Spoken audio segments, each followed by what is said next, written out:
ગુજરાત સરકાર દ્વારા આજે બનાસકાંઠાને નવા 4 તાલુકાની ફાળવણી કરવામાં આવી છે। થરાદના રાહને તાલુકો જાહેર કરવામાં આવ્યો છે, તો વાવના ધરણીધરને તાલુકો જાહેર કરવામાં આવ્યો છે, તો દિયોદરમાંથી ઓગળ તાલુકો જાહેર કરવામાં આવ્યો છે, તો દાંતામાંથી હળાદને તાલુકો જાહેર કરવામાં આવ્યો છે। ત્યારે જિલ્લામાં 4 તાલુકાઓની જાહેરાત કરાતા લોકોમાં ખુશી જોવા મળી હતી। બનાસકાંઠામાં છેલ્લા કેટલાય સમયથી તાલુકા અલગ કરવામાં આવે તેવી માગણી કરવામાં આવી રહી હતી। થરાદના રાહને તાલુકો મથક જાહેર કરવામાં આવે તેવી ઘણા સમયથી માંગ કરવામાં આવી હતી।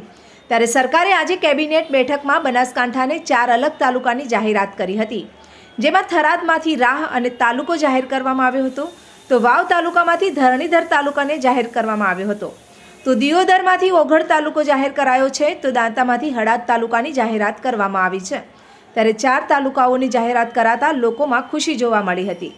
થરાદમાંથી રાહને અલગ તાલુકો જાહેર કરાતા લોકોએ ફટાકડા ફોડી એકબીજાને મીઠાઈઓ વેચી અને ખુશી વ્યક્ત કરી હતી। બનાસકાંઠા જિલ્લાના વિભાજન કરવામાં આવ્યું હતું અને તેમાંથી થરાદ વાવ જિલ્લો નવો જાહેરાત કરવામાં આવી।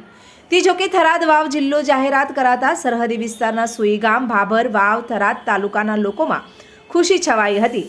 જોકે ધાનેરાને વાવ થરાદ જિલ્લામાં સમાવેશ કરાતા લોકોમાં નારાજગી જોવા મળી હતી અને લોકોએ ધાનેરાને બનાસકાંઠા જિલ્લામાં જ રાખવામાં આવે તેવી માંગ સાથે આંદોલન પણ કર્યું હતું। જોકે આજે સરકારે ધાનેરાને બનાસકાંઠા જિલ્લામાં યથાવત રાખવાની જાહેરાત કરાતા ધાનેરામાં પણ ખુશી જોવા મળી રહી હતી।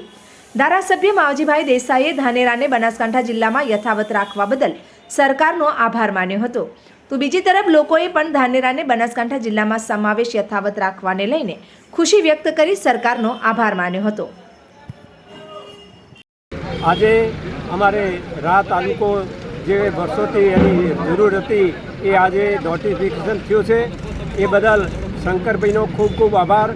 અમારે થરાદ અહીંથી 30-40 કિલોમીટર દૂર પડતું હતું, એ હવે અહીં રાહ ઘરાવને અમને બધી સરકારી સુવિધાઓ મળશે, એ બદલ લોકોને દૂર નહીં જવું પડે, થરાદ સુધી લોકો નહીં થવું પડે। રાહ તાલુકો થયો એ બદલ ગુજરાત સરકારનો અને અમારા માન્ય શંકરભાઈ ચૌધરી સાહેબનો ખૂબ ખૂબ આભાર।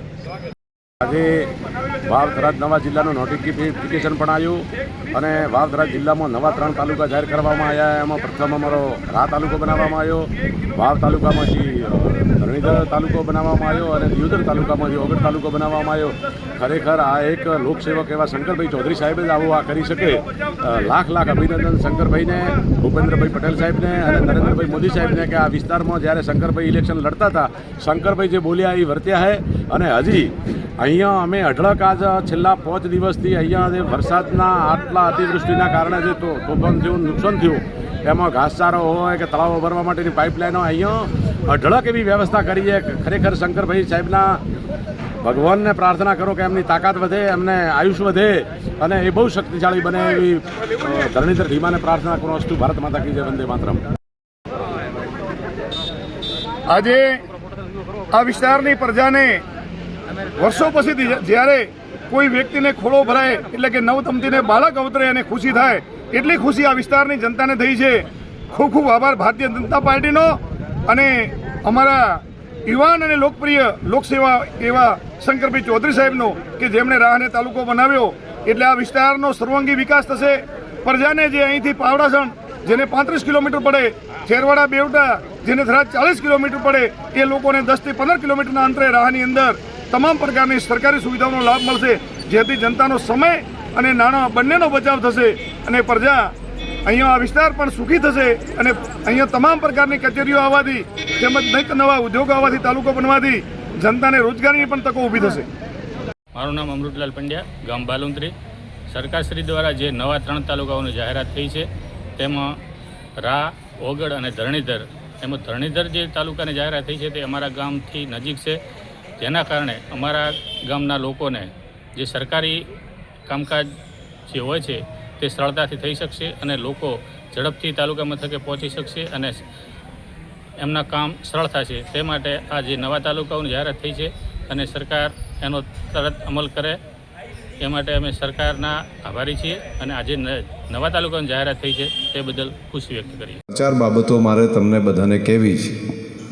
તમારો શંકરભાઈ એ ચૂંટાઈને અહીંથી જાય તો 36 કોમ મારી એ બધાને મારે એ ભરોસો આપવો છે કે એનું પહેલું કામ આપણું રાહ નવો તાલુકો બનશે